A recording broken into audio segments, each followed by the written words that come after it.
Market update here on the 14th.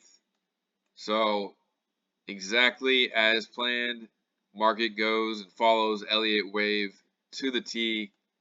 We are melting up to the target. It should get all the way up here to about 396.36 minimum. So I'm looking for. I think that this still looks like it's probably ABC. And so that means we're probably going to get more downside. We'll see if it breaks above this. Can it break above this parallel line, or is it going to just, chop all the way up here to 396.50 or so? So I'm just kind of watching right there. I've just let my long positions go, and just waiting for this box to be hit. That's the 4-hour supply zone, and everything looks great. Again, if you didn't watch the video yesterday, you should go back and watch that, where I talk about where this is going to go.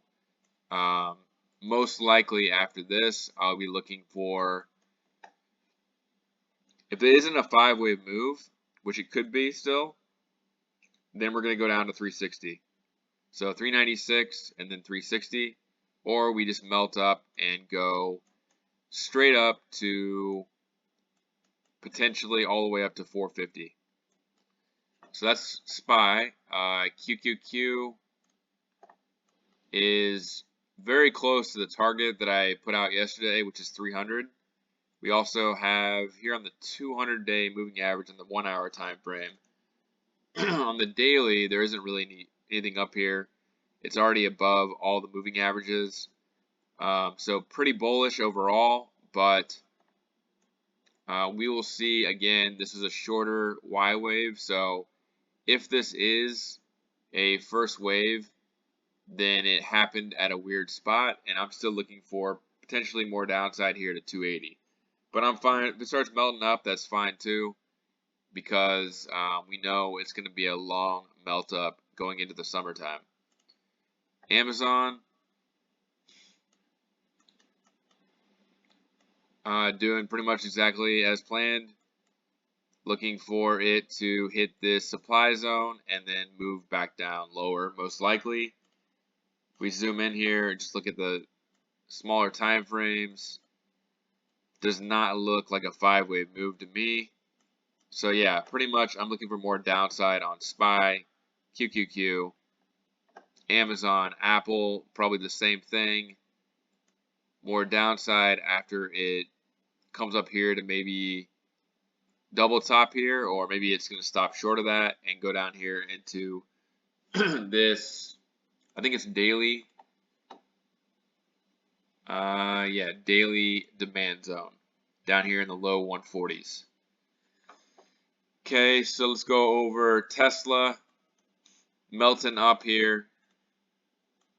I think that it is going to hit at least 185, but more than likely it gets above this area, I would think, and makes it all the way to 187 to 50 to 189. And then I'm looking for it, most likely we're probably going to sell off just like everything else back down here to the mid 130s. Bitcoin is really blasting off here. 25,946. Look at that. So definitely a 5-wave move in my opinion, but let me look at on lower time frames. Actually, no, it's not. Looks ABC-ish to me, but a pretty explosive move. It's probably some kind of WXY move.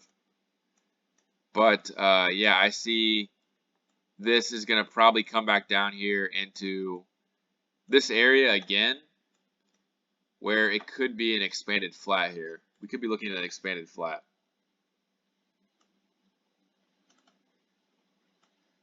Or it's just going to be a double bottom down here. I don't think that that is a first wave. I could be wrong. If it is a first wave, then we'd be looking for a pullback whenever it tops out somewhere down here in the 23,000 area. So pretty much just falling as planned. Everything is moving exactly where I talked about in the video yesterday. And so you can watch that video if you want more in depth. But just a quick update, and we will see if that ends up being correct. QQQ to 300, SPY to 396, Amazon 96, Apple like 155, 156, Tesla maybe like 187 to 189, and then we should see a sell-off after that. So that's it. Good luck trading the rest of the day. Let those long positions run to the targets, and then wait for confirmation that we're going to go back the other way and add some short positions. That's it. Leave me a comment, like, subscribe for more updates. I do this pretty much every day. So I will see you in the next video.